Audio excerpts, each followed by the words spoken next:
హిమాలయ శిఖరాల మధ్య ఆకాశాన్ని తాకే పర్వతాలపైన క్షీరసాగరమునే తలపించే శాంతం మధ్య శివుడు తపస్సులో లీనమై ఉన్నాడు. అదే సమయంలో ఓ శక్తి, ఓ తేజస్సు, పార్వతీదేవి ఆశయాలతో శిల్పించబడిన శిశువు, యుగాలకు యుగాలు మారిన ఈ జన్మకథ శాశ్వతం, అమరత్వానికి చిరునామా, అవతరించబోతున్నాడు.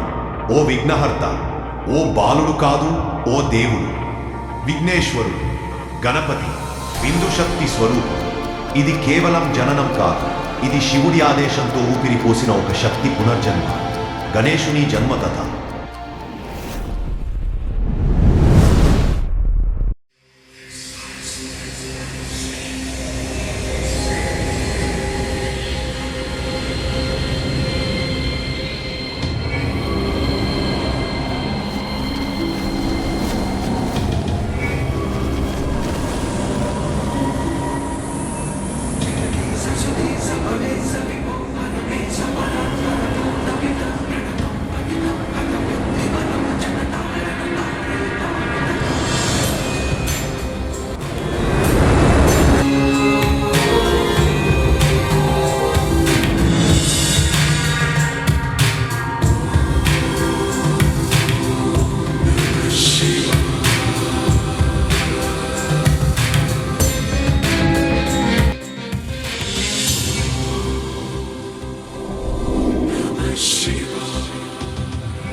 శివుని ఆలయంలో శాంతి అలముకుంది. పార్వతీదేవి ఒంటరిగా అభ్యంగనం కోసం సిద్ధమవుతున్నారు. ఆ పవిత్ర సమయంలో తాను స్నానం చేసేంతవరకు ఎవ్వరూ లోపలికి రాకూడదని ఆమె సంకల్పించారు. తన శరీరపు చర్మపు కొడిని సమకూర్చి బాలుడి రూపాన్ని తయారు చేశారు. ఆ రూపంలో తన్ని ప్రేమతో, శక్తితో ప్రాణం పోశారు. ఆ బాలుడు ఆమెకు ప్రాణపు కుమారుడు అయ్యాడు. దయనే వినాయకుడు. తల్లి ఒక్కటే ఆజ్ఞ ఇచ్చారు, ఎవరినైనా లోపలికి రానివ్వకూడదు. అమ్మ ఇచ్చిన మాట కోసం ఆ విఘ్నేశ్వరుడు బయటనే కాపలా కాస్తున్నాడు.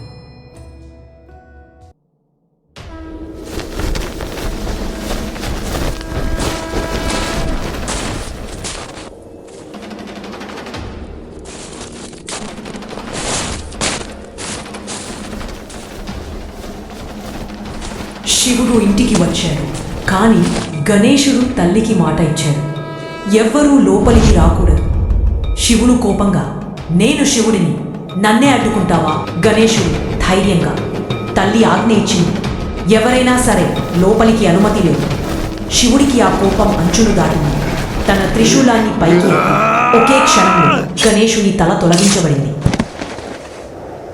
శివుని త్రిశూలం గణేశుని తలను వేరు చేసింది. ఆ క్షణంలో సమస్త లోకాలు స్తంభించిపోయాయి. ఊపిరి కూడా ఆగిపోయినట్లుంది. దేవతలు చూస్తూ గుండెలు ముదురుకుంటున్నారు. పార్వతీ తల్లి కాళీమాతగా మారుతుంది. కోపంతో కాళీగా మారాలి. నా సృష్టి నాశనంగా మారబడుతుంది. ఇది శాపం కాదు, ఇది నా బాలుడి కోసం నా ఆవేశం. పార్వతీదేవి శక్తిని ఎదిరించగల ధైర్యం ఎవరికీ లేదు. ఆమె కోపం సృష్టిని తుడిచిపెట్టే శక్తి. విష్ణు, బ్రహ్మ అంతా చూస్తూ ఉన్నారు, కానీ పాదాలకిచ్చిన శక్తి లేదు. శివుడు బాధపడుతూ, నేను భర్తను కాదు, ఒక తండ్రిని కావలసింది. నా చేతులతో నా కొడుకు ప్రాణం తీశాను, దీనికి ప్రాయశ్చిత్తంగా ఆ బాలుడికి ప్రాణం పోయాలి అనుకుంటాడు. శివుడు తన నందిగణునికి ఆజ్ఞ ఇస్తాడు. ఉత్తర దిశలో కనిపించే తొలి జీవిని తలని తీసుకురమ్మంటాడు. నంది గణులు ఆ దిక్కున ఉన్న ఒక గజ తలను తీసుకొస్తారు. ఆ తలని ఆ బాలుడికి ప్రేమతో తిరిగి జీవం ప్రాణం పోస్తాడు. శివుడు ఆ బాలుడికి వరం ఇస్తాడు, ఇప్పటి నుంచి ఈ బాలుడు మొదటి పూజలు అందుకోగలడు. అతడు విఘ్నేశ్వరుడు. ప్రతి ప్రారంభానికి అతడు మొదటిగా పిలవబడతాడు. శివుని కోపం, పార్వతీదేవి ప్రేమ, ఈ రెండింటి మధ్య జన్మించాడు ఒక దివ్య బాలుడు. అతడు తల కోల్పోయాడు, కానీ గౌరవాన్ని పొందాడు. ఇప్పటి నుంచి ప్రతి ప్రారంభానికి ఆయనే తొలి పూజ పాత్రుడు. అందరికీ వినాయక చవితి శుభాకాంక్షలు.